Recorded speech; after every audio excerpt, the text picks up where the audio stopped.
Hello there and welcome to your next history lesson. Today's history lesson is called How Did the First People Get to California? During the Ice Age, glaciers covered, so basically a lot of ice, covered much of what we now call North America. The temperature was between 9 to 18 degrees Fahrenheit colder than it is now. Hunters followed their prey from Asia to the land known as Beringia. Beringia was a land bridge between Siberia and Alaska.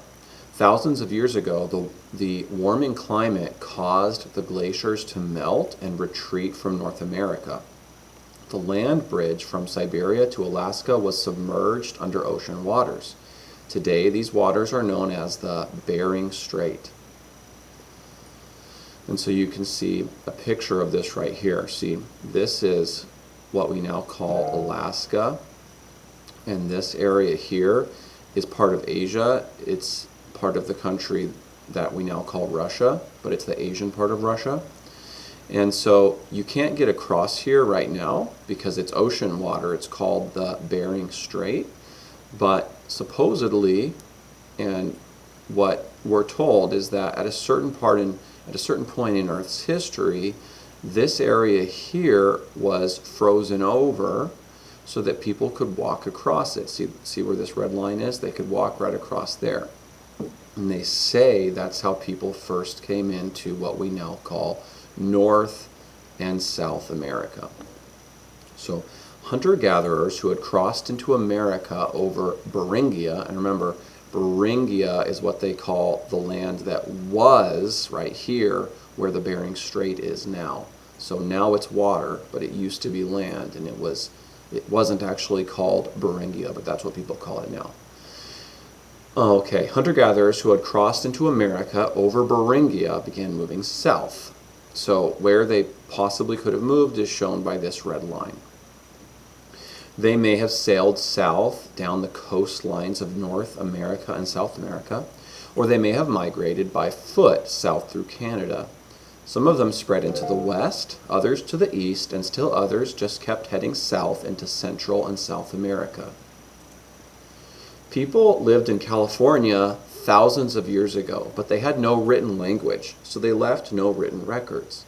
The only way we can learn about these people is through oral histories, so that basically means stories people tell and pass down through the centuries, and through artifacts. Artifacts are tools and other objects made by people in the long past. Archaeologists find these artifacts and then they study them to find clues about the lives of American Indians long ago in California. Archaeologists believe that Indians have lived in North America for at least 12,000 years. Now that's a pretty long time. Since California is a land of abundant resources, it was easy for people to settle there. By the late 1700s, so that's the 1700s AD, more than 300,000 American Indians lived in California, and of course that's an estimate.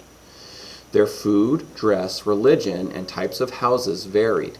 Each group used the natural resources around them to craft tools, shelter, and clothing.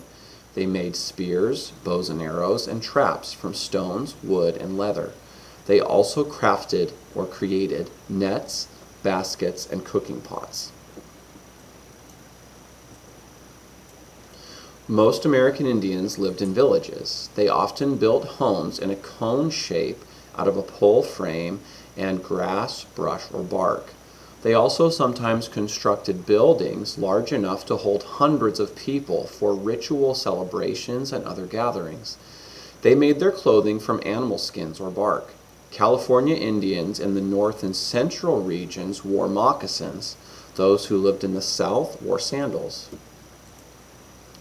While groups of California Indians were different in many ways, they also had many customs and beliefs in common. Leaders or chiefs were chosen for each group based on their family ties. The final authority for decisions often rested with a group of elders. Shamans, who were considered holy people, conducted religious rituals. People believed they had powers to do things such as control the weather, help crops grow, tell the future, and heal or protect people. Tribal members honored spirits by dressing in colorful outfits and performing special dances.